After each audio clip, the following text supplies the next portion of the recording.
Bismillahirrahmanirrahim. Assalamualaikum warahmatullahi wabarakatuh. Alhamdulillah. Wassalatu wassalamu ala Rasulillah wa ala alihi wa ashabihi wa mawalah. Ikhwani fillah wa akhwati fid din, azani Allah wa iyyakum. Alhamdulillah, kita telah lalu syarah dari hadis yang pertama dan hadis yang kedua dari kitab Umdatul Ahkam, dan pada kesempatan kali ini kita akan masuk dalam penjelasan hadis yang ketiga, yaitu hadis dari Abdullah bin Amr bin Al-As wa Abi Hurairah wa Aisyah radhiyallahu ta'ala anhum qalu qala Rasulullah sallallahu alaihi wasallam wailun lil aqabi minan nar. Artinya dari Abdullah bin Amr bin Al-As dan dari Abu Hurairah dan dari Aisyah, Siti Aisyah Ummul Mukminin radhiyallahu ta'ala anhum, semoga Allah meridai mereka.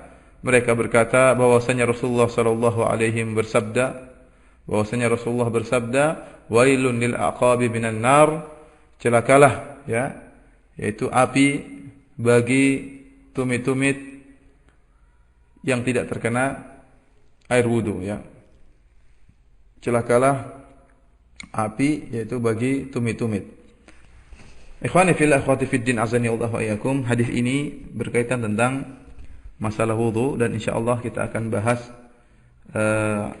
pada waktunya nanti. Akan tetapi sebelum pembahasan hadis ini, saya ingin menyampaikan sedikit biografi ya,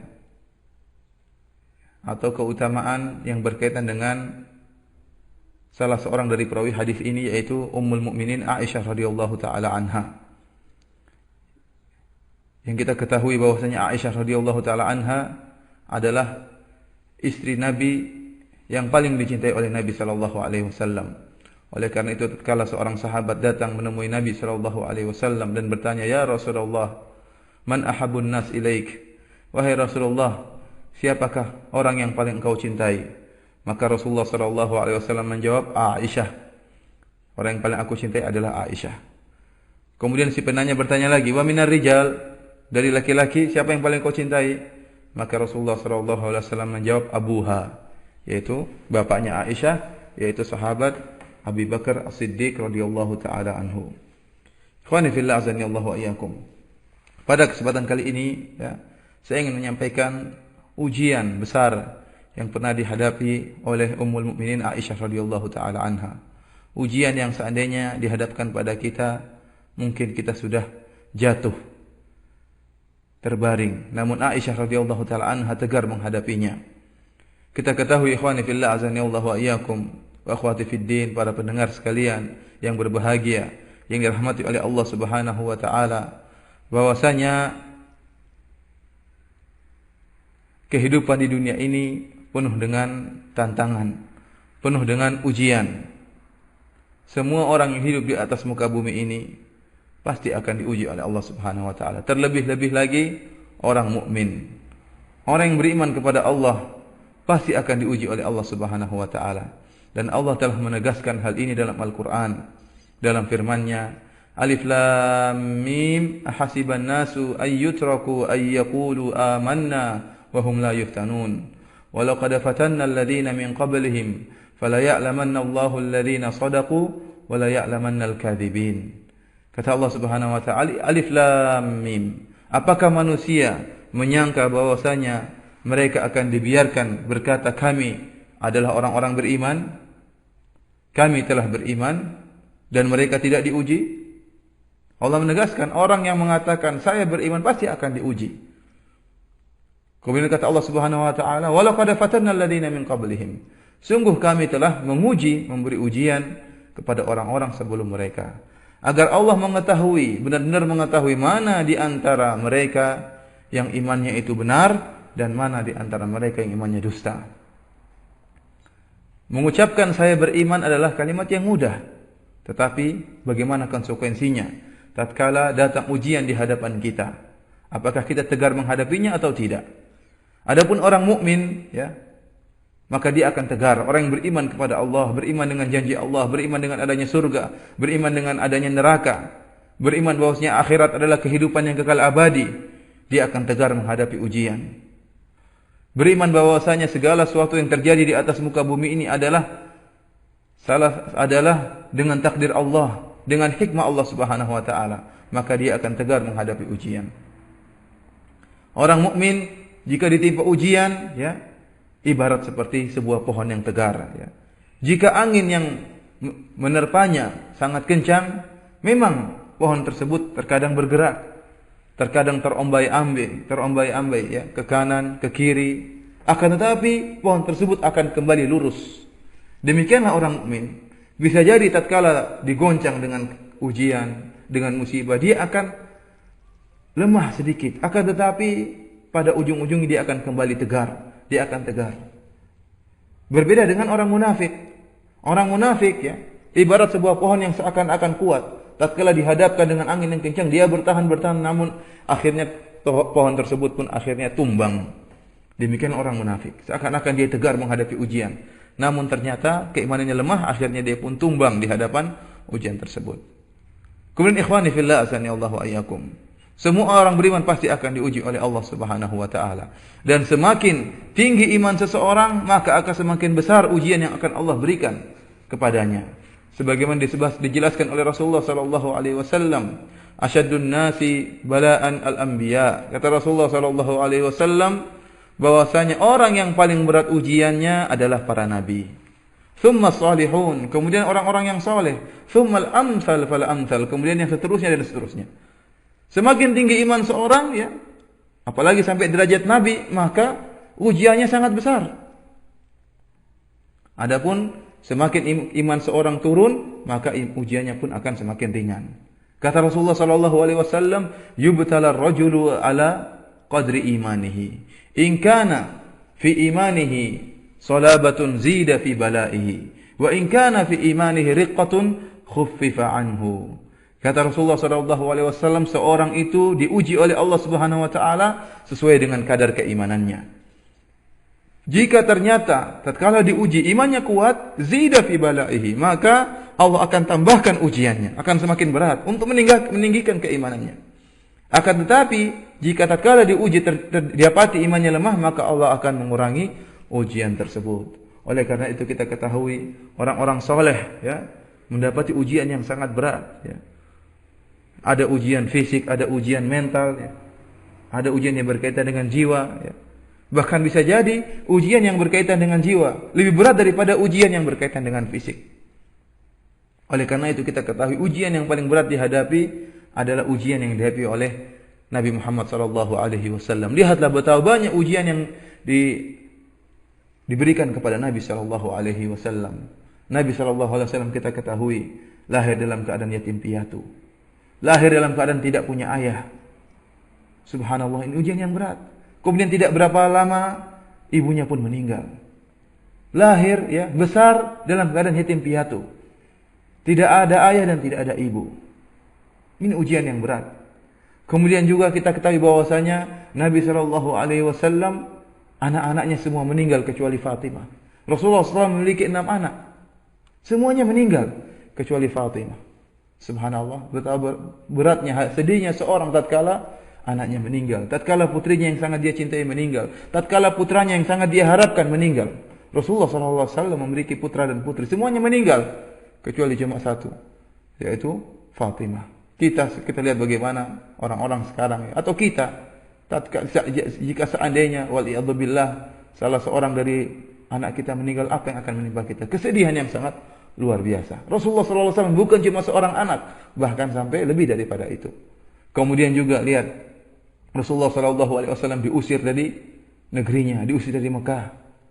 Rasulullah SAW dimusuhi oleh pamannya sendiri musuhinya. Abu Jahal memusuhi Rasulullah SAW. Bahkan tatkala Rasulullah SAW berdakwah di pasar atau di jalan-jalan, maka Abu Jahal pamannya sendiri mengikuti dari belakang, kemudian menuding kepada Rasulullah, mengatakan kepada manusia agar menjauhi Rasulullah SAW. Pamannya sendiri memusuhi beliau sallallahu alaihi wasallam. Rasulullah sallallahu alaihi wasallam diuji dengan ujian mental dan ujian fisik. Beliau dilempar dengan batu tatkala berdakwah sampai berlumuran darah. Tatkala perang Uhud, syujjan Nabi sallallahu alaihi wasallam wa qusirat ribaiyatuhu.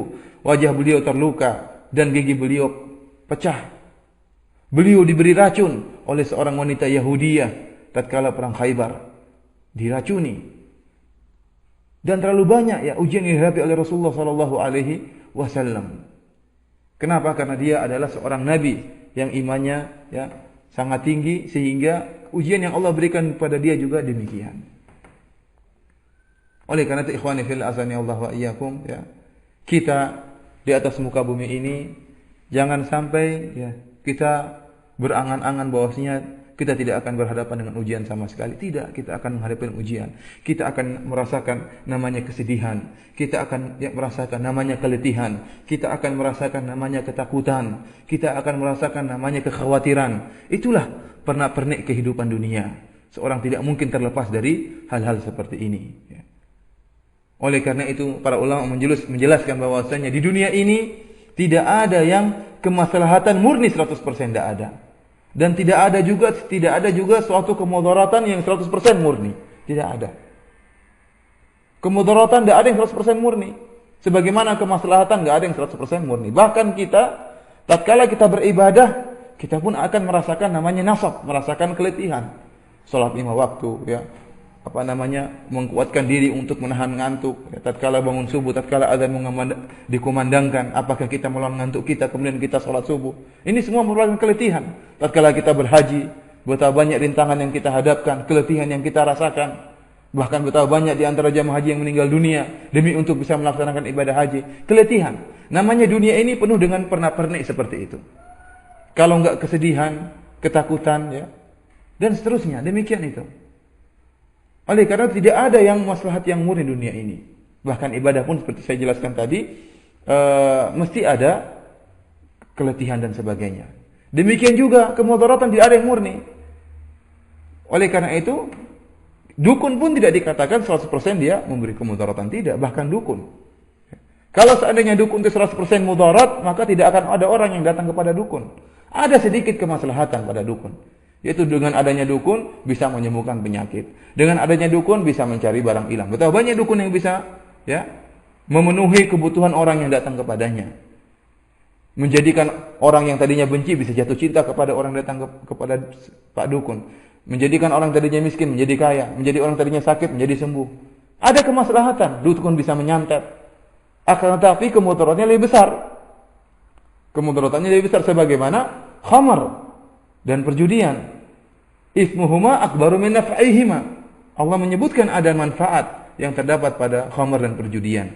Akan tetapi dosanya lebih besar. Intinya tidak ada yang 100% kemudaratan murni. Bahkan iblis. Para ulama menjelaskan iblis pun bukan 100%. Penciptaan iblis itu tidak 100% membawakan kemudaratan. Ada maslahatnya. Ya.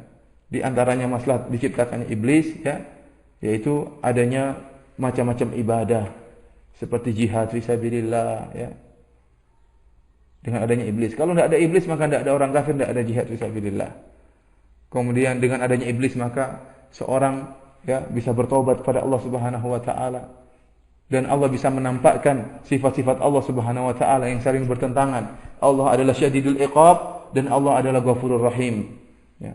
Allah syadidul iqab kepada orang-orang bermaksiat kepada Allah Subhanahu wa taala. Kalau enggak ada iblis enggak ada yang bermaksiat. Dan Allah Ghafurur Rahim kepada orang-orang yang bertobat. Setelah bermaksiat kemudian bertobat kepada Allah Subhanahu wa taala. Ghafirudz dzambi wa qabilut taub. Allah adalah Maha Pengampun dosa dan Maha Penerima taubat. Dan ini semua adalah hikmah diciptakannya iblis. Oleh karena itu kita kembali ikhwani fillah azani Allah wa iyyakum, tidak ada namanya kehidupan dunia ini yang 100% merupakan kemaslahatan. Tidak ada kesedihan, tidak ada keletihan, tidak ada. Yang seperti itu hanyalah ada di surga Allah Subhanahu wa taala. Allah Subhanahu wa taala berfirman, "Udkhulul jannata la khaufun 'alaikum wa la antum tahzanun." Masuklah kalian ke dalam surga, tidak ada ketakutan bagi kalian dan tidak ada kesedihan sama sekali. Di surga tidak ada ketakutan, tidak ada kesedihan, tidak ada kekhawatiran. Dalam ayat yang Allah mengatakan, "La yamassuhum fiha nasabun." Tidak akan menimpa orang-orang yang masuk dalam surga tersebut keletihan, tidak ada rasa letih. Semuanya kesenangan.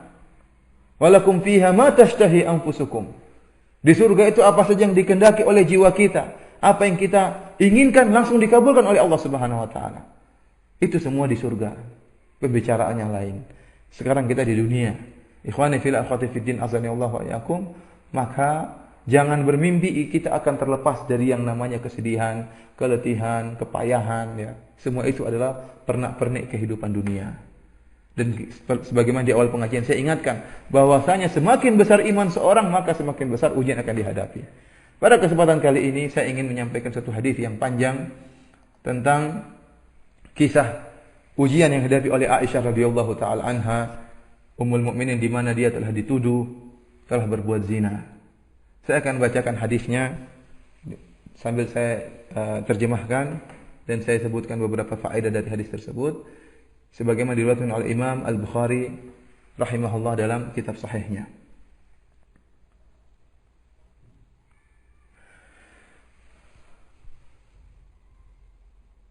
Ikhwani fillah azani Allah wa iyyakum. Aisyah radhiyallahu taala anha berkata, "Kana Rasulullah sallallahu alaihi wasallam idza arada an yakhruja safaran aqra'a baina azwajihi, fa ayyatuhunna kharaja sahmuha kharaja biha ma'ahu. Fa aqra'a bainana fi ghazatin ghazaha fa kharaja sahmi fa kharajtu ma'ahu ba'da ma unzila al-hijab."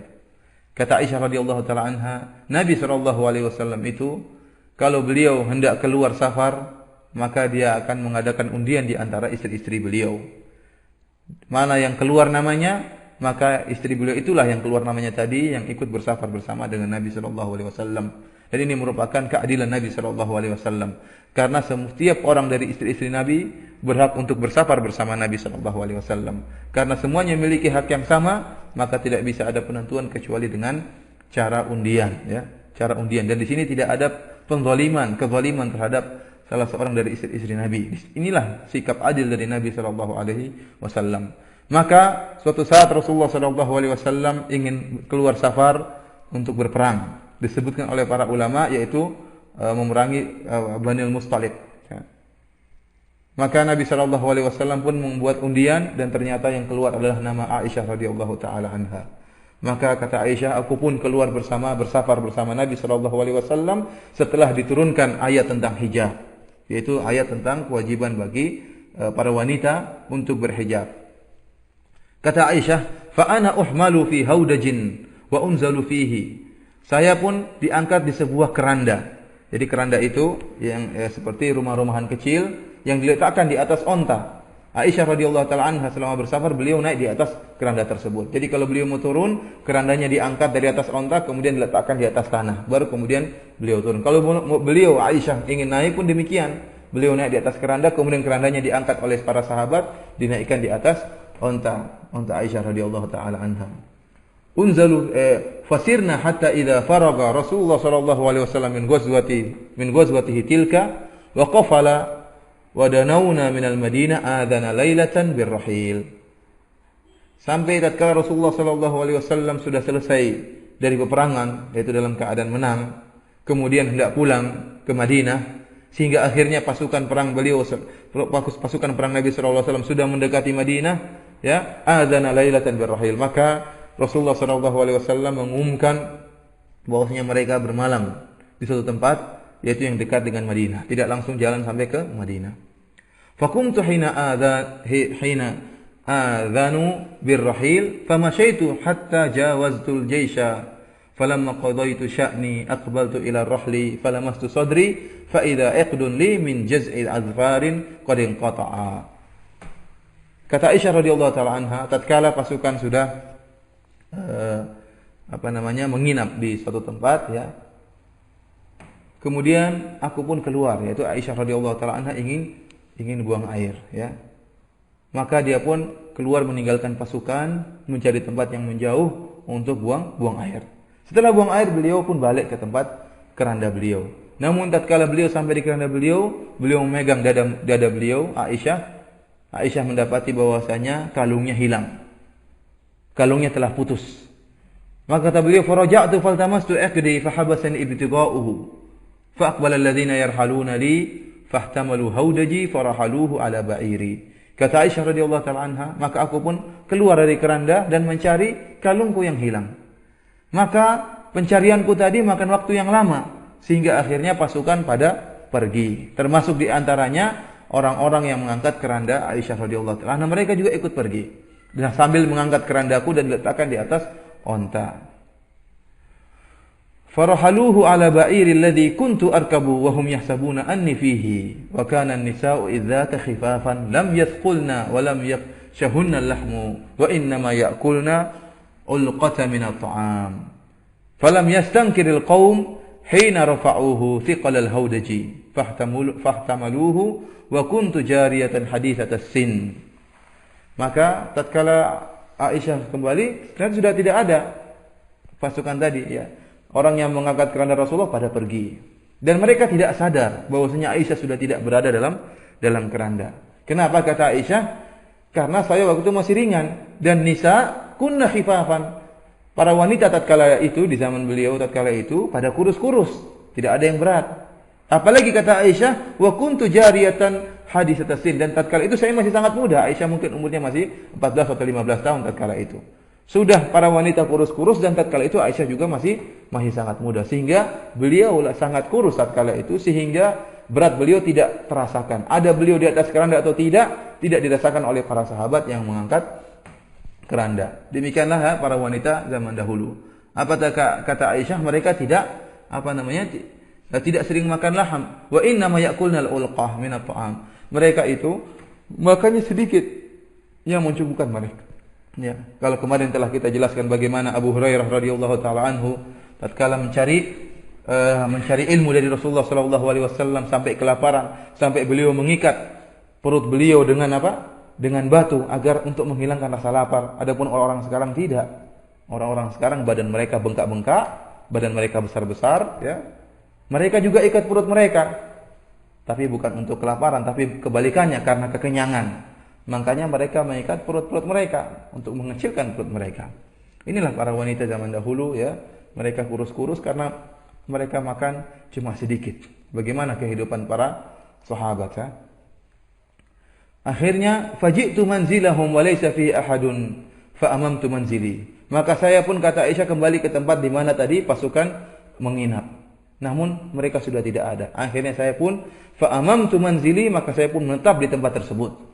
Inilah yang menunjukkan kecerdasan Aisyah radhiyallahu taala anha. Kalau seorang hilang dari teman-temannya, misalnya sedang bersafar hilang, maka jangan dia kemana-mana. Dia kembali ke tempat di mana pertama kali dia hilang. Karena kebanyakan orang kalau mencari sahabat yang hilang, mereka akan kembali mencari di tempat terakhir mereka melihat sahabatnya tersebut. Aisyah pun menunggu dan menyangka bahwasanya orang-orang pasti akan kembali mencariku. Namun qadarullah, yang jadi masalah, mereka tidak tahu bahwasanya Aisyah tidak ada di atas keranda. Kenapa? Karena saking ringannya Aisyah. Sehingga mereka terus berjalan menuju Madinah sampai Madinah dan tidak ada yang kembali mencari Aisyah. Kata Aisyah, "Fazanantu annahum sayafqidunani fayarji'una ilayya. Fabaina ana jalisatun ghalabatni aynaya." Ya, kata Aisyah, saya menyangka mereka akan kembali mencariku, akan tapi ternyata tidak demikian. Kemudian kata Aisyah, tatkala saya sedang duduk, maka saya pun ngantuk dan akhirnya saya pun tertidur. Wa kana Safwan bin al-Mu'attal as-Sulami thumma dhakwani min wara'il jaish fa asbaha 'inda manzili. Dan kebiasaan Rasulullah SAW itu, ya, beliau membiarkan ada sebagian orang yang tidak berjalan bersama pasukan, tapi selalu berjalan di belakang untuk mengumpulkan siapa tahu ada barang yang jatuh. Kalau ada barang pasukan yang jatuh, maka dikumpulkan oleh dia. Tatkala itu yang ditugaskan adalah seorang sahabat yang bernama Safwan bin al-Mu'attal as-Sulami. Maka dia pun datang dari belakang. Ternyata tatkala di pagi hari, ya, dia sampai di tempat di mana pasukan tadi menginap. Ya, karena dia datang belakangan. Kemudian fara'a sawada insanin na'imin fa'atani wa kana yarani qabla al-hijab.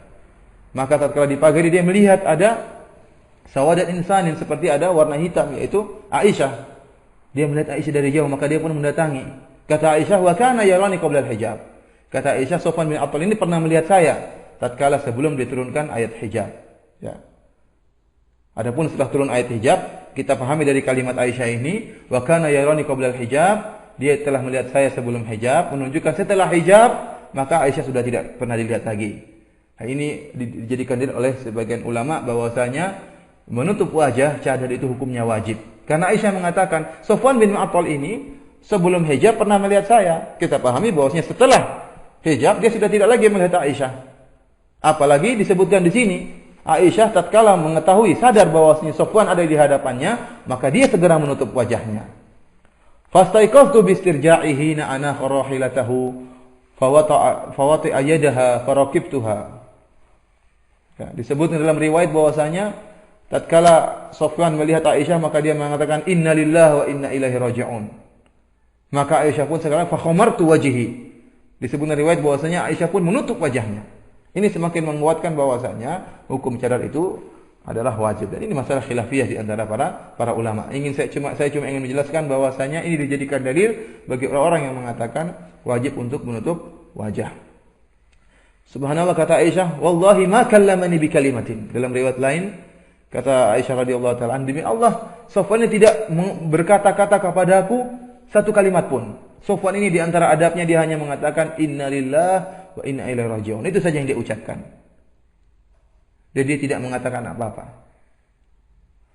Maka dengan adabnya dia pun mendudukkan onta, kemudian Aisyah pun naik di atas onta tersebut. Maka akhirnya Sofwan pun menuntun Aisyah sampai di kota Madinah.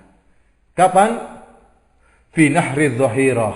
Tatkala di siang hari, tatkala panas terik, tatkala matahari di tengah langit. Yaitu tatkala di siang hari bolong, Sofwan pun masuk di kota Madinah sambil menuntun Aisyah. Subhanallah, lihat bagaimana. Kalau seandainya Sofwan dan Aisyah berzina, mana mungkin mereka akan berjalan di depan umum seperti itu, apalagi di siang bolong. Kalau mereka berdua berzina, maka mereka akan sembunyi-sembunyi. Dan demikian, namun orang-orang munafik mencari jalan apa saja untuk bisa menuduh Sofwan dan Aisyah berzina. Padahal mereka datang di siang hari. Kemudian kata Aisyah, fahalaka man halaka. Wa kana alladhi tawalla al-ifk Abdullah bin Ubay bin Salul. Maka celakalah orang celaka. Artinya apa? Orang-orang pun mulai menuduh mereka berzina. Dan yang menjadi gombong tuduhan tersebut adalah si munafik Abdullah bin Ubay bin Salul. Kemudian kata Aisyah, faqadimna al-Madinata fashtaqaitu biha syahran. Maka kami pun tiba di Madinah dan setelah itu saya pun sakit, ya. Karena sakit mungkin karena letih atau dari safar atau demam, ya. Aisyah pun sakit selama sebulan. Dan dia tidak sadar, ya, bahwasanya mereka telah menuduh dia. Yufiduna min qauli ashabil ifk. Dan orang-orang membicarakan, ya, tentang perkataan para munafik tersebut. Ya, orang-orang menyebut, ada kabar tersiar bahwasanya Aisyah telah berzina dengan Sofwan bin Mu'attal. Orang-orang membicarakan, namun subhanallah Aisyah tidak tahu. Padahal itu lagi berita hangat di kota Madinah. Namun demikianlah Aisyah radhiyallahu taala sama sekali tidak sadar. Kenapa? Karena demikianlah Aisyah selalu senantiasa di rumah. Ya, beliau mengamalkan firman Allah Subhanahu wa taala, wa qarna fi buyutikunna. Tetaplah kalian di rumah-rumah kalian. Ya. Sehingga berita di luar dia tidak tahu. Tidak sebagaimana wanita-wanita sekarang, ya. Wanita-wanita sekarang senangnya keluar rumah. Kalau tidak keluar rumah pantatnya gatal, maunya digaruk, harus keluar rumah. Lihatlah bagaimana Aisyah. Berita di luar, ya, dia tidak tahu. Adapun orang-orang sekarang baru berita sedikit saja sudah berusaha untuk mencari tahu. Sudah ikut nimbrung, sudah ikut membicarakan. Aisyah tidak. Selama sebulan penuh dia tidak tahu bahwasanya dia telah dituduh sebagai pezina. Namun apa kata beliau? Wa yuribuni fi waj'i anni la ara minan nabiyyi lutfa alladhi kuntu ara minhu hina amradu. Innama yadkhulu fayusallimu thumma yaqul kaifa tikum. La ash'uru bi syai'in min dzalik. Kata Aisyah, cuma ada sesuatu yang meragukanku, yang menjadikan aku ragu. Sikap Rasulullah SAW yang berubah. Aisyah selama sakit selama sebulan, Rasulullah SAW tidak pernah menengok dan tinggal lama-lama tatkala menengok Aisyah. Rasulullah SAW hanya masuk, kemudian beri salam dan mengatakan kaifatikum, bagaimana kaifah haluk, bagaimana kabarmu. Itu saja kemudian berpaling. Itu saja yang Rasulullah lakukan berulang-ulang. Padahal kita tahu Aisyah radhiyallahu taala anha adalah wanita yang paling dicintai oleh Rasulullah sallallahu alaihi wasallam. Dan kita tahu bahwasanya kebiasaan Rasulullah sallallahu alaihi wasallam sebagaimana disebutkan dalam hadis-hadis yang lain, Rasulullah sallallahu alaihi wasallam kalau setelah salat asar, maka beliau pun mendatangi istrinya satu persatu. Beliau cumbui satu persatu. Namun ini Aisyah, wanita yang paling dia cintai, dalam keadaan sakit. Namun Rasulullah sallallahu alaihi wasallam hanya datang dan memberi salam, assalamualaikum, kemudian mengatakan kaifatikum, kaifah haluk, bagaimana kondisimu, kemudian Rasulullah berpaling. Inilah yang meragukan Aisyah. Jangan-jangan ada sesuatu. Namun Aisyah mengatakan, saya tidak merasakan apapun. Meskipun saya curiga, namun saya tidak mengetahui. Hatta naqahtu fa kharajtu ana wa ummi Mistah. Sampai akhirnya suatu saat saya sudah mulai baik, namun belum sembuh.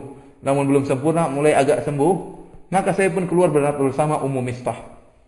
Ummu Mistah yaitu salah seorang sahabiyah. Mistah itu salah seorang dari kaum muslimin yang ikut menuduh Aisyah berzina. Kita katakan tadi ini asalnya perkataan orang-orang munafik. Orang-orang munafik tatkala tidak bisa menjatuhkan Rasulullah sallallahu alaihi wasallam, maka mereka berusaha menyakiti hati Rasulullah sallallahu alaihi wasallam dengan tuduhan-tuduhan. Ya, dengan tuduhan yang macam-macam untuk menyakiti hati Rasulullah sallallahu alaihi wasallam. Tidak bisa menggulingkan Rasulullah dengan kekuatan senjata, maka mereka berusaha menjatuhkan mental Rasulullah dengan kekuatan tuduhan-tuduhan yang dusta yang dipimpin oleh Abdullah bin Ubay bin Salul. Namun ada sebagian kaum muslimin yang mereka para sahabat Nabi sallallahu alaihi wasallam yang terpengaruh, di antaranya Mistah, di antaranya adalah Hasan bin Thabit, dan di antaranya adalah Hamnah binti Jahshin. 3 orang ini ikut nimbrung, ikut menuduh Aisyah radhiyallahu taala anha. Salah satu di antara 3 orang ini adalah Mistah. Dan Ummi Mistah, ibunya Mistah, ini sahabatnya Aisyah. Suatu saat Aisyah pun berjalan bersama Ummu Mistah untuk buang air, dan mereka tatkala buang air dahulu yaitu di tempat dataran yang luas yang agak jauh dari rumah. Kata Aisyah, la nakhruju illa lailan ila lailin wa dalika qabla an nattakhidhal kunufa qariban min buyutina. Kami dulu kalau ingin buang air, kami pergi jauh dari rumah untuk mencari dataran untuk buang air, karena waktu itu kita belum bikin WC, ya. Kata beliau, belum bikin WC yang dekat dengan rumah kita. Wa amruna amrul arabil awwali. Cara kami ini sebagaimana caranya orang-orang Arab terdahulu, ya. Mereka dulu tidak ada WC, tapi kalau buang air di dataran yang agak jauh dari rumah, yaitu fil bariyah atau fi tanazzuh, ya, yaitu di dataran. Fa aqbaltu ana wa Mistah bintu Ubayruh min namshi fa atharat fi mirtiha fa qalat Aisyah Mistah. Ya, tatkala kami hendak pergi, Ummu Mistah ini pun tersandung. Disebut dalam riwayat dia tersandung dengan kainnya. Disebutkan riwayat yang lain tersandung dengan batu, disebutkan dalam riwayat yang lain tersandung dengan tulang sehingga terjatuh. Tatkala terjatuh dia mengatakan Ta'isa Mistah, celaka si Mistah, celaka anaknya, celaka anak saya si Mistah. Subhanallah, disebutkan dalam riwayat sampai 3 kali dia terjatuh. 3 kali tersandung selalu mengatakan Ta'isa Mistah, celaka si Mistah. Faqala laha bi'sa ma qulti atasubbina rajulan syahida badran. Maka Aisyah pun heran. Kemudian Aisyah mengatakan, sungguh jelek perkataanmu wahai Ummu Mistah. Apakah engkau mencela seorang yang telah ikut perang Badar? Apalagi Mistah itu anaknya sendiri. Subhanallah. Inilah Allah Subhanahu wa taala ingin menunjukkan kepada Aisyah. Aisyah tidak sadar. Maka Allah mentakdirkan, ya, Ummu Mistah ini sampai jatuh sampai tersandung 3 kali, dan setiap sandungan dia mengatakan Ta'isa Mistah, celaka si Mistah. Agar apa? Agar Aisyah sadar. Maka Ummu Mistah pun berkata, qalat ya hanta alam tasma'i ma qalu fa akhbarani bi qawli ahli al-ifk fazdattu maradan ila maradi. Ya. Dalam riwayat Ummu Mistah mengatakan, innama takallamtu fik. Ya, saya itu mengatakan demikian untuk membela engkau wahai Aisyah. Tidakkah engkau mendengar perkataan ashabul ifk, yaitu para munafikin, orang-orang telah menyebarkan dusta bahwasanya engkau telah berzina dengan Sofwan bin Mu'attal? Aisyah baru sadar. Ternyata selama ini setelah sebulan lebih telah terjadi kabar yang tersebar, kabar dusta bahwasanya dia telah berzina dengan Sofwan bin Mu'attal. Maka kata beliau, aku pun menjadi sakit dan bertambah sakit. Ya, tadinya padahal sudah mau sembuh, namun semakin sakit. Dalam riwayat dikatakan, maka aku pun langsung balik ke rumah, jadi buang air. Subhanallah, Aisyah tadi sudah ingin buang air, namun tatkala mendengar berita yang sangat menyedihkannya ini, maka dia pun segera kembali. Faraja'tu ila baiti, dakhala alayya Rasulullah sallallahu alaihi wasallam, fasallama faqala kaifa tikum, faqultu i'dhan li ila abawayya. Maka Aisyah pun kembali ke rumah. Tatkala sampai rumah, Rasul pun masuk dan beri salam seperti biasa, mengatakan kaifa halu kaifa tikum. Aisyah pun mengatakan, izinkanlah aku untuk pergi ke rumah kedua orang tuaku. Wa ana hina idzin uridu an astayqina al-khabar min qibalihima. Kata Aisyah, saya ingin pergi ke rumah orang tua si Abu Bakar dan Ummu Ruman, Abu Bakar ayah dan ibunya, agar saya semakin yakin apakah benar beritanya demikian. Maka Rasulullah sallallahu alaihi wasallam pun mengizinkan Aisyah. Maka Aisyah pun pergi ke rumahnya, kemudian dia berkata kepada ibunya, "Ma yatahaddatsu bihin nas?" Apa yang telah dibicarakan oleh manusia wahai ibuku? Faqalat ya bunayya, hawwini ala nafsik. asya'na fallahi laqallama kanat imra'atun qat wadhi'atun 'inda rajulin yuhibbuha wa laha dharair illa aktharna 'alayha. Faqultu subhanallah wa laqad yatahaddatsu an-nas bihadza. Aisyah mengatakan, "Wahai ibuku, apa yang telah dibicarakan oleh manusia?" Maka Ummu Ruman, yaitu ibu Aisyah radhiyallahu ta'ala anha, mengatakan, "Sabarlah Aisyah, sabarlah anakku. Ringankanlah perkaramu anakku. Inilah sudah biasa." Demikianlah biasanya, kata dia menjelaskan. Namanya seorang wanita yang cantik, yang disayang oleh suaminya, mesti madu-madunya istri-istri yang lain akan cemburu kepada dia. Dan akan timbul seperti ini. Ini sudah biasa. Lihat wanita-wanita ini demikian. Jadi Ummu Ruman ingin meringankan perkara Aisyah dan agar Aisyah sabar dan menganggap ini perkara biasa. Karena namanya wanita kalau dicintai oleh suaminya, mesti istri-istri yang lain madu-madunya mesti cemburu. Dan dia ingin maksudkan adalah Hamnah binti Jahsyin. Kita katakan ada 3 orang yang ikut nimbrung dalam tuduhan menuduh Aisyah adalah Mistah, kemudian Hasan bin Thabit dan Hamnah binti Jahsyin. Hamnah binti Jahsyin ini adalah saudaranya Zainab binti Jahsyin. Dan Zainab binti Jahsyin adalah salah seorang dari istri-istri Nabi SAW. Jadi Hamnah ini ya cemburu kepada Aisyah ya, karena ingin membela kakaknya atau ingin membela saudaranya itu Zainab. Si Hamnah ini akhirnya ikut menuduh Aisyah berzina dengan Safwan bin Mu'attal. Maka ibu Aisyah menjelaskan ini biasa ya, karena di antara yang menuduh adalah Hamnah yang ingin membela atau cemburu kepada Aisyah karena kakaknya adalah Zainab istri Nabi SAW. Adapun istri-istri Nabi SAW, baik Zainab, Ummu Salamah dan lain-lainnya, tidak seorang pun dari mereka kemudian ikut menuduh Aisyah. Tidaklah kecemburuan mereka kepada Aisyah membuat mereka akhirnya berbuat kezaliman sehingga ikut menuduh Aisyah radhiyallahu taala anha. Mereka semua menjaga lisan mereka dan menjaga pendengaran mereka. Adapun yang terbakar adalah yang terikut ya adalah Hamnah binti Jahsyin radhiyallahu taala anha. Maka tatkala mendengar hal itu, maka Aisyah mengatakan, "Subhanallah, Maha Suci Allah, apakah orang-orang telah membicarakan hal ini?" Kata Aisyah, "Fabitul laila hatta asbahtu la yarka'u li dam'un wa la aqtahilu bi naumin." Kata Aisyah, akhirnya saya pun malam itu terus menangis, air mataku tidak pernah berhenti dan aku tidak tidur sama sekali. Tsumma asbahtu fada'a Rasulullah sallallahu alaihi wasallam Ali bin Abi Thalib. Tatkala di pagi hari, Rasulullah sallallahu alaihi wasallam pun memanggil Ali bin Abi Thalib dan Usamah bin Zaid. Ya, karena wahyu tidak turun-turun. Rasulullah SAW tidak mengerti hakikat kejadian sebenarnya. Selama sebulan Rasulullah tidak mengerti apakah istrinya Aisyah berzina atau tidak. Dan Rasulullah SAW sebenar-benar merasa terganggu. Bagaimana tidak? Istrinya dituduh telah berzina. Itu sebenarnya itu adalah ujian bagi Rasulullah juga dan ujian bagi Abu Bakar. Abu Bakar juga bagaimana anaknya dituduh untuk berzina. Dan Abu Bakar radhiyallahu taala sama sekali tidak sabar dalam menghadapi ujian ini. Selama sebulan penuh lebih, ya, Abu Bakar tidak kemudian marah-marah di hadapan manusia. Beliau bersabar. Meskipun adanya telah dituduh berzina. Rasulullah SAW tidak bisa berbuat apa-apa, tidak tahu hakikat kejadian. Karena belum turun wahyu. Ini dalil bahwasanya Rasulullah SAW tidak mengetahui hal yang gaib. Kalau seandainya Rasulullah SAW mengetahui hal yang gaib, maka beliau akan tahu bahwasanya Aisyah berzina atau tidak. Ya. Tidak sebagaimana sebagian orang-orang sekarang, sebagian kiai-kiai sekarang yang mengaku-ngaku tahu ilmu gaib, mengetahui barang hilang, mengetahui apa yang terjadi besok. Ini jangankan yang terjadi besok, ini kejadian Aisyah kejadian yang telah terjadi, bukan kejadian di masa datang. Meskipun telah terjadi, itu pun Rasulullah SAW tidak mengetahui hakikat kejadiannya. Beliau menunggu wahyu. Akhirnya beliau pun bingung. Akhirnya beliau pun memanggil Ali bin Abi Thalib radhiyallahu anhu dan Usamah bin Zaid. Tatkala wahyu tidak turun. Kemudian dia pun meminta pendapat mereka, apakah dia harus menceraikan Aisyah atau tidak. Adapun Usamah, maka dia pun berkata, "Ahluka ya Rasulullah, wala na'lamu wallahi illa khairan." Kata Usamah, "Wahai Rasulullah, istrimu Aisyah, saya tidak tahu dari dia kecuali kebaikan." Wa amma Ali bin Abi Thalib faqala, adapun Ali, dia mengatakannya, "Rasulullah, lam yudayyiqillahu 'alaika wan nisa'u siwaha katsir, wasalil jariyata tasduqka." Kata Ali bin Abi Thalib, "Wahai Rasulullah, Allah tidak menyempitkan perkaramu. Perempuan banyak selain Aisyah."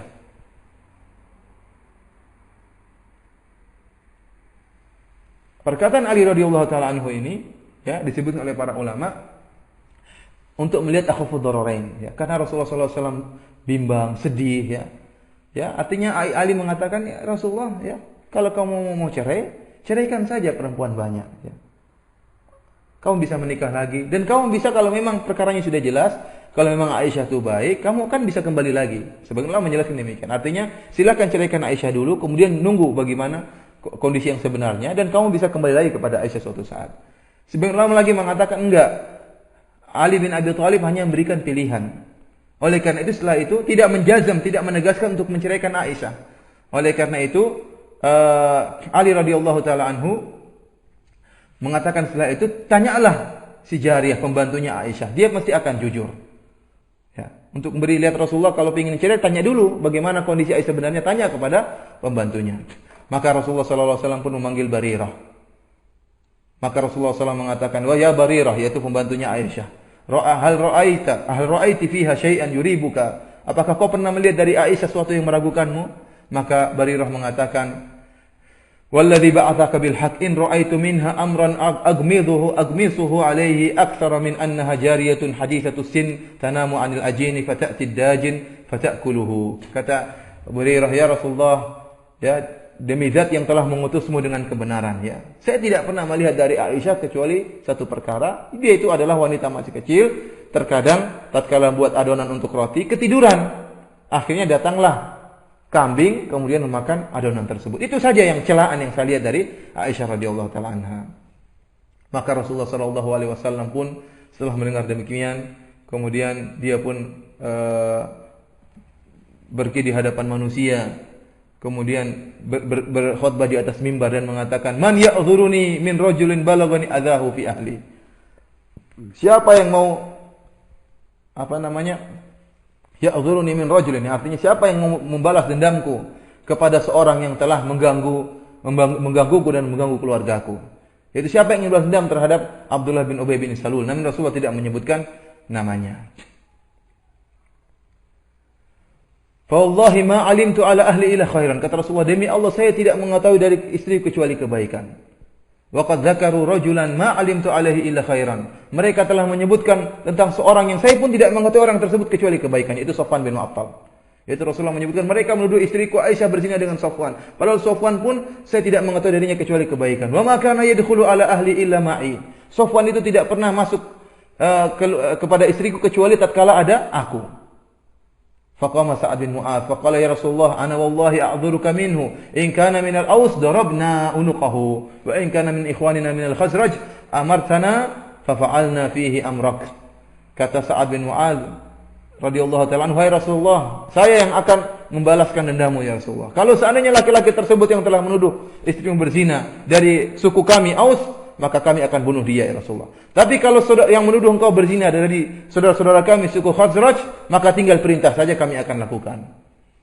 Maka kemudian berkata Sa'ad bin Ubadah, dan dia adalah pemimpin suku Khazraj. Mendengar perkataan tadi, dia pun agak tersinggung. Ya. Dan semangatnya untuk membela kaumnya pun terbakar. Maka dia mengatakan, "Kadzabta la amrullah la taqtuluhu wa la taqdiru ala dzalika." Dia mengatakan kepada Sa'ad bin Mu'adz, "Wahai Sa'ad bin Mu'adz, engkau berdusta, engkau tidak akan bisa membunuh saudara kami dari Khazraj." Seandainya dia yang berkata, maka kamu tidak akan bisa membunuh dia. Seandainya dia yang telah menuduh Rasulullah SAW berzina. Hanya timbul keributan, ya. Dia mengatakan kau telah berdosa, maksudnya apa? Karena Rasulullah SAW tidak mungkin akan menyuruh demikian, ya. Karena menuduh orang berzina itu hukumannya bukan hukuman mati. Akhirnya timbullah keributan di antara mereka, perdebatan di antara mereka. Akhirnya Rasulullah sallallahu alaihi wasallam pun mendiamkan mereka. Fa khaffadhahum hatta sakatu. Rasulullah mendiamkan mereka, menenangkan mereka, akhirnya pun mereka pun tenang. Wa bakaitu yaumi la yarqa'u li dam'un wa la aqtahil binaumin. Kata Aisyah, saya pun menangis terus. Air mataku tidak pernah putus dan aku tidak tidur. Fa asbaha indi abawayya qad bakaitu lailataini wa yawman. Dan aku pun di rumah bapakku, kedua orang tuaku Abu Bakar dan Umar Rumman, dan aku telah menangis selama 2 malam, sehari dan 2 malam, yaitu 2 malam dan 1 siang. Hampir 2 hari 2 malam Aisyah pun menangis. Hatta adhunnu anal buka faliqun kabidi. Sampai aku menyangka bahwasanya air mataku itu, tangisanku akan memecah hatiku. Qalat fa bainama huma jalisan indi wa ana abki id sa'danat imra'atun minal ansar fa adhintu laha fa jalasat tabki ma'i. Tatkala aku sedang duduk bersama ayah dan ibuku, tiba-tiba datang seorang wanita Ansar, kemudian minta izin untuk masuk, kemudian akhirnya masuk, dia ikut menangis bersama Aisyah, ikut merasakan kesedihan dirasakan Aisyah. Maka wanita ini pun ikut menangis bersama Aisyah. Fabainama nahnu kadzalik idh dakhala Rasulullah sallallahu alaihi wasallam fajalasa wa lam yajlis indi min yawmin qila fiyya ma qila qablaha wa qad makatha shahran la yuha ilaihi fi sya'ni syai'un. Maka akhirnya Rasulullah SAW pun masuk tatkala mereka semua sedang duduk. Namun Rasulullah SAW tidak duduk di sisi Aisyah. Karena demikian setelah Aisyah dituduh berzina, Rasulullah tidak pernah mendekati Aisyah, hanya masuk dan beri salam dan mengatakan kaifa haluk, sebagaimana telah lalu. Rasulullah kemudian bertasyahud kepada Allah, asyhadu an la ilaha illallah. Kemudian dia mengatakan, ya Aisyah, ya telah sampai kepadaku bahwasanya engkau telah berbuat demikian dan demikian. Fa in kunti bari'atan fasayubarri'ukillah. Seandainya engkau memang tidak melakukannya, maka Allah akan membersihkan engkau dari hal ini. Wa in kunti almamti bi syai'in fastaghfirillah. Namun Aisyah, jika seandainya memang engkau telah berbuat dusta, engkau telah berbuat sesuatu, maka istighfarlah kepada Allah. Wa tubi ilaihi, dan bertobatlah kepada Allah. Karena seandainya fa innal abda idza i'tarafa bi dzambi thumma taba Allah alaihi. Karena kata Rasulullah, seorang hamba jika dia telah mengaku berbuat dosa, maka Allah akan mengampuninya. Subhanallah. Rasulullah mengatakan, kalau memang kau berzina atau melakukan dosa, maka ngakulah. Falamma qada Rasulullah sallallahu alaihi wasallam qalatahu qala sadam'i hatta ma uhissu minhu qatratan. Perkataan ini mengejutkan Aisyah. Bagaimana Rasulullah SAW masih meragukan dia? Saya mengatakan, kalau memang kau berbuat dosa, maka ngakulah. Maka kata Aisyah, maka air mataku pun berhenti. Air mataku sudah habis. Sampai aku tidak merasakan satu tetes pun keluar dari mataku. Wa qultu li abi. Maka Aisyah pun mengatakan aku pun berkata kepada ayahku Abu Bakar, ajib anni Rasulullah, wahai bapakku, wahai Abu Bakar. Jawablah Rasulullah, bantahlah, bela aku, ayahku. Apa kata Abu Bakar? Qala wallahi ma adri ma aqul. Kata Abu Bakar, demi Allah aku tidak tahu apa yang harus aku katakan kepada Rasulullah. Faqultu li ummi, kata Aisyah, aku berkata kepada ibuku, ajibi anni Rasulullah, wahai ibuku, bela aku, jawab perkataan Rasulullah sallallahu alaihi wasallam. Maka ibunya hanya mengatakan, demi Allah aku tidak tahu apa yang harus aku katakan kepada Rasulullah. Kata kemudian Aisyah pun sedih, ibunya tidak membelanya, bapaknya tidak membelanya. Bukan apa-apa, Abu Bakar ingin bela, namun mau apa yang dia katakan? Dia tidak bisa membantah tuduhan orang-orang munafik tersebut. Paling-paling dia hanya mengatakan Aisyah tidak mungkin melakukannya, namun itu bukan dalil. Oleh karena Abu Bakar dan ibu dan istrinya mengatakan, ibu Aisyah, saya tidak bisa mengatakan apa-apa. Saya tidak tahu mau mengatakan apa. Kata Aisyah, dan saya tatkala itu masih wanita yang kecil. Saya jarang baca Al-Quran. Maka aku pun mengatakan, wallahi laqad alimtu annakum sami'tum ma yatahaddatsu bihi an-nas wa waqara fi anfusikum wa saddaqtum bihi wa la in qulti lakum inni bari'atun wallahu ya'lamu inni la bari'atun la tusaddiquni bidzalik wa la in i'taraftu lakum bi amrin wallahu ya'lamu inni bari'atun la tusaddiquni wallahu ma ajidu li lakum mathalan illa Aba Yusuf idh qala fa sabrun jamil wallahu al-musta'anu ala ma tasifun. Ya, artinya akhirnya Aisyah pun dalam riwayat yang lain beliau mengatakan, kalau saya mau mengaku, bagaimana saya mengaku sesuatu yang tidak saya lakukan? Ya. Sehingga dia pun bersedia mengatakan, saya tidak bisa mengatakan apa-apa kecuali permisalan saya dengan kalian, kecuali seperti perkataan Abu Yusuf, yaitu Nabi Yakub alaihissalam. Dan tatkala itu Aisyah lupa siapa nama Yakub, karena dia mengatakan tadi, saya jarang baca Al-Quran, saya masih kecil, sehingga saya lupa nama Yakub. Akhirnya saya mengatakan, perkataanku kecuali sama seperti perkataan bapaknya Nabi Yusuf, yaitu fasabrun jamil wallahul musta'anu ala ma tasifun. Hanya bersabar saja, ya, saya hanya bisa bersabar, dan Allah Subhanahu wa taala tepat minta pertolongan atas apa yang kalian sifatkan kepadaku. Thumma tahawaltu ala firashi wa ana arju an yubarri'ani Allah, walakin wallahi ma dhanantu an yunzila fi sya'ni wahyan wala ana ahqaru fi nafsi min an yutakallamu bil Qur'an fi amri walakinni kuntu arju an yara Rasulullah sallallahu alaihi wasallam fi naumi ru'yan yubarri'uni Allah fa wallahi ma rama majlisahu wala kharaja ahadun min ahli al-bait hatta unzila alaihi al-wahyu. Kata Aisyah radhiyallahu taala anha, maka saya pun pergi ke tempat tidurku dan saya berharap Allah Subhanahu wa taala akan membelaku. Tetapi demi Allah, kata Aisyah, saya tidak menyangka Allah akan menurunkan ayat dalam Al-Quran yang dibaca oleh manusia sehingga hari kiamat untuk membelaku. Saya hanya berharap Rasulullah SAW tidur kemudian melihat dalam mimpinya bahwasanya saya tidak melakukan apa-apa.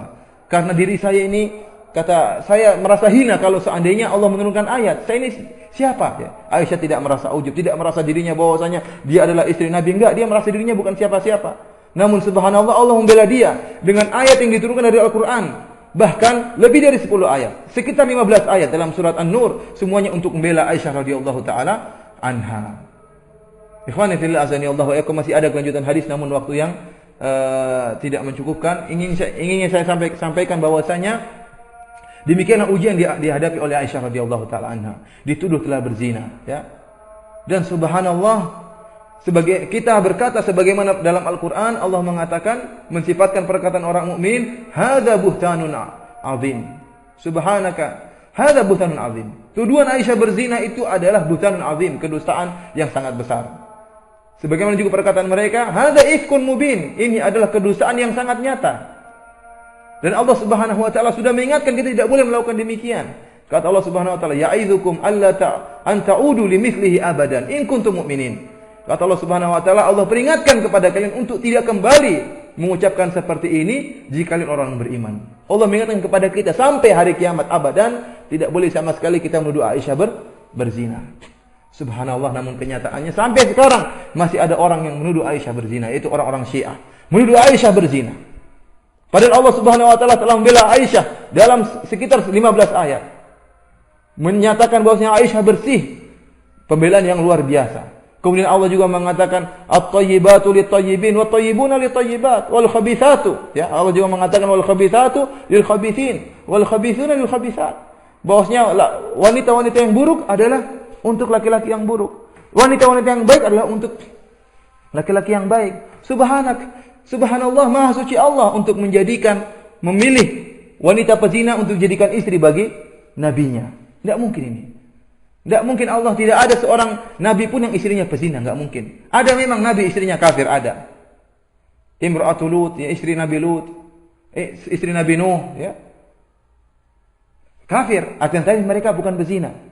Para ulama menjelaskan tidak mungkin ada wanita pezina dengan Nabi sallallahu alaihi wasallam. Karena Allah mengatakan at-thayyibatu lit-thayyibin. Wanita-wanita yang bukan pezina, ya, wanita yang baik adalah untuk orang yang baik. Nabi sallallahu alaihi wasallam, Nabi Muhammad adalah laki-laki yang sangat jauh dari namanya zina. Demikian juga istrinya Aisyah radhiyallahu taala anha. Oleh karena ikhwani fillah azani Allah yakum, adalah pembelaan yang luar biasa dari Allah Subhanahu wa taala kepada Ummul Mukminin Aisyah radhiyallahu taala anha. Namun sampai sekarang masih banyak terlalu orang yang masih, ya, menuduh Aisyah berzina, itu orang-orang Syiah. Kita katakan, bagaimana sikap kita terhadap mereka, orang Syiah yang telah menuduh Aisyah berzina? Bukankah akidah kita, ya, kalau ada orang yang mengingkari satu ayat saja, maka dia telah kafir. Satu huruf dari Al-Quran saja kalau diingkari, maka telah kafir.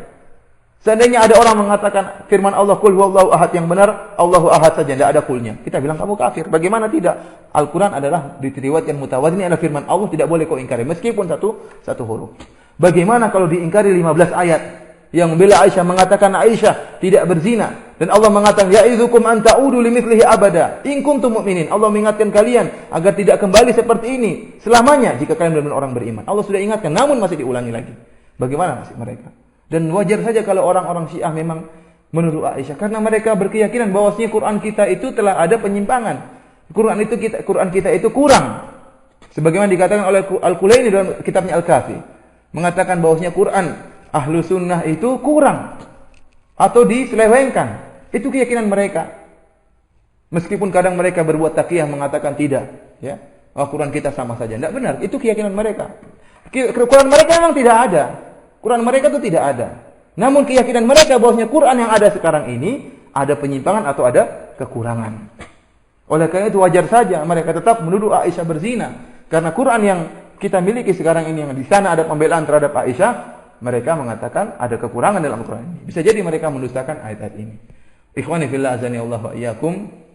Demikianlah sekilas tentang ujian yang dihadapi oleh Aisyah radhiyallahu taala anha, dan dia juga merupakan ujian yang dihadapi oleh Rasulullah sallallahu alaihi wasallam, ya.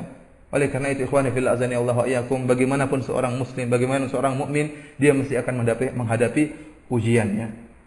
Demikian saja insyaallah pada